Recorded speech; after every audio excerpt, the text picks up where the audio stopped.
बहुत से हमारे पास है हमारे गद्दार, ये मीर जाफर मीर सादिक की औलाद है हमारे पास। जहां तक मेरी आवाज जारी, मेरे दुश्मन अगर सुन रहे हैं तो सुनो,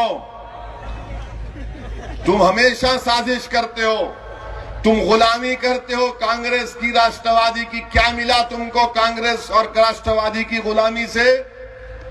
कुछ नहीं मिला तुमको सिवाय चप्पला उठाने के। अरे यहाँ आ जाओ, तुमको कंधे पे बिठा के फिरूंगा मैं। और याद रखो, जब तुम इस दुनिया से जाएंगे ना, तो हम लेके जाएंगे, वो तुम्हारे साहिब नहीं लेके जाएंगे तुमको। हमारा कैंडिडेट मुमरा में, वहां एनसीपी का वो उनका उम्मीदवार हमारे कैंडिडेट को पैसों से खरीद लिया। मुझे यकीन है कि हमारा जो कैंडिडेट पैसों पे बिक गया, जब फरिश्ते नहीं आएंगे इसके लिए, जब इसकी रूह को कब्ज करने कौन आएंगे मालूम? जो कुत्तों की रूह कब्ज करने आएंगे, वो कैंडिडेट जो पैसों के लिए बिक गया, कुत्तों की रूह कब्ज करने वाले थे, रूह कब्ज करेंगे इंशाअल्लाह।